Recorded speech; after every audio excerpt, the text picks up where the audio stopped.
money for you. You better come get a Beast Burger. We need 4 burgers. Four burgers. I've never done this in my life. Guys, we're making our first customers wait. I'm sorry for making you wait. Here's $100. Thank you. You might want to give another 100. It's going to be a second. Food and fame. A celebrity meme, a viral post, a cult audience. Combine with a menu and you've got a formula that seems almost inevitable. Celebrity plus food, a surefire success, right? But like all formulas, the magic is in the ingredients and execution. Today we'll trace 3 chapters, a rare win, 2 messy failures, and the hard truths in between.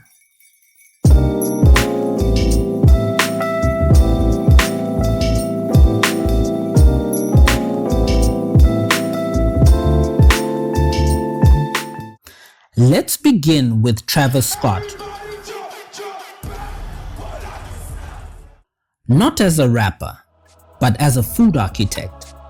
In September of 2020, McDonald's unveiled the Travis Scott meal. A quarter pounder with bacon, fries with barbecue sauce, and a Sprite. The twist? It was all existing menu items. But once Scott's name hit the signage, stores sold out. Long lines, social media goggles, and empty shelves. Here's the wild part.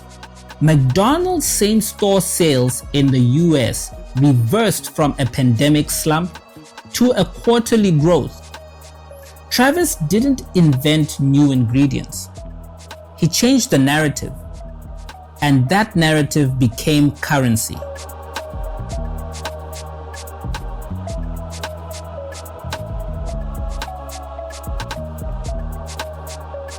But Scott's collaboration wasn't just an endorsement. He earned equity, merchandising rights and revenue and shares. But this part of the game is actually a growing trend. Celebrities aren't just paid to show up. They want skin in the game. In 2025, the industry sources noted that more celebrities are pushing deals that involve beyond flat endorsements into equity, board seats, and sometimes just full-blown startups. Brands are more willing to give up ownership because they see the promotional returns as free marketing. But the dynamic creates tension. Who controls the product? Who controls the quality? And who actually takes the risks? The success of Travis's meal pivoted a cultural perception. Celebrity food brands might actually work. And now, enter the creator.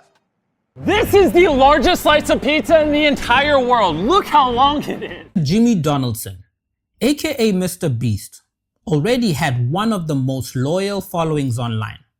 In December of 2020, he staged a free restaurant for a day. I opened up the world's first free restaurant. And if that wasn't enough, I also paid people to eat at my restaurant. We haven't even opened yet, and the police just told us they had to shut down a mile of traffic, and there's 1,000 cars in line. Thousands of people lined up, but behind the spectacle was a strategic move, partnering with Virtual Dining Concepts, we'll call them VDC, to build ghost kitchen networks for his brand, MrBeast Burgers.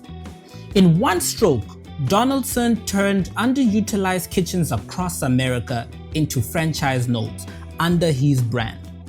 Within 30 days, 300 locations were live. And within months, over 1,700 locations. That's faster than many fast food chains manage in years. So you just dived right into MrBeast Burger. Well, so Beast Burger, we kind of, it was supposed to be like just a pop-up. Like we just partnered with someone who had 300 restaurants. That first day, you know, we do 6 figures in sales and they all sell out and they're running to local Walmarts. They can't keep up with the demand. And it's like, okay, well, maybe let's just leave it open a week, whatever. And we're just doing crazy revenue. And it's like, okay, well, let's add some more restaurants and let's just leave them open for a month. And we're just still doing 6 figures a day. But this kind of speed masks deep tensions. It didn't take long for the site reviews to flood in. Complaints, disappointing photos, reports of undercooked or soggy burgers. I'm gonna take one more bite just to give him another chance. Oh, no, that's just disgusting. The meat has like a weird aftertaste. Like it almost kind of tastes like sausage. These onions are raw. These are not caramelized onions. I feel deceived and I'm no longer as excited as I was before I opened them. Within months, Donaldson, MrBeast, sued VDC for breach of contract, alleging systemic quality failures. He claimed most locations scored below 2 stars. He said VDC had even trademarked MrBeast Burgers without his knowledge, blocking him from compensation. VDC countersued, accusing Donaldson of reneging on his own original demands, using bullying tactics and trying to walk away when things got tough. Guess what? They countersued and sought $100 million. As of this recording, the conflict is unresolved. Donaldson's public statements are walking a tightrope. He's distancing himself while claiming to defend his brand integrity. Beyond that, Donaldson faces lawsuits which are unrelated to his burger venture. For instance, MrBeast Games. Contestants filed claims accusing him of unsafe conditions and unfair practices. Now, this isn't just a food war. This is creators waging war on business fundamentals that they just underestimated. And then there's Prime Hydration. Started in 2022, Logan Paul and KSI poured built-in fandom into a drink. Stores emptied out, and kids traded bottles like collectibles. It was hype in a can. Now, we won't go into the details of that video because we actually did a video on Prime, and I think you should definitely go watch it. But in this video, Prime claimed $250 million in the first year. The second year, $1.2 billion. But by 2024, the cracks began to show. In the UK, revenues plunged 70%. The profit margins just collapsed. The hyper-growth era was over. And to make things worse, Prime is now entangled in lawsuits and regulatory scrutiny. Under 18, we just don't know how it'll affect kids, and we know that in higher quantities that can affect really negatively. A $68 million lawsuit from Refresco claims Prime breached a manufacturing deal by failing to buy minimum volumes agreed on in 2023. I mean, this whole thing is a mess. There are class actions over misleading advertising, undisclosed excessive caffeine, and even PFAS, the so-called forever chemicals in some flavors. However, there is nuance. One lawsuit alleging excess caffeine in Prime Hydration was recently dismissed by a federal judge, citing a lack of proof that the deviation was meaningful. Still, legal motion is only one angle. The deeper lesson, a product pitched as healthier, more buzzworthy, and more aspirational, but it lacked in long-term grip, and it's just vulnerable. Let's pull back. What patterns can we see across success and failure? Simplicity and operational leverage. Travis Scott's meal succeeded because McDonald's didn't have to reinvent their supply chain. They just added a narrative overlay. There was no chaos in the kitchen. Hype launches, not long-term foundations. Beast Burger and Prime nailed the launch with their viral drops, scarcity, and social media frenzies. But scaling exposed their weak spots. They had quality variance issues, fulfillment errors, supplier strain, and they were just legally exposed. Brand trust is fragile. If a single store delivers a bad experience, and you're a MrBeast Burger, that damage ripples across millions of fans. One viral bad burger can outweigh 10 good ones. Contract and supplier chain risk. Many creator brands outsource core parts, manufacturing, logistics, and labeling. When you don't own those processes, you can be at the mercy of intermediaries. And lawsuits show how brittle those negotiations can become.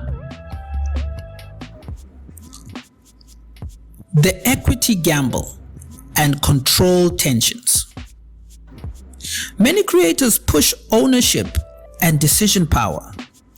But as ownership deepens, so does the burden of responsibility. If you're a brand owner, you can't just be the face. You must deliver.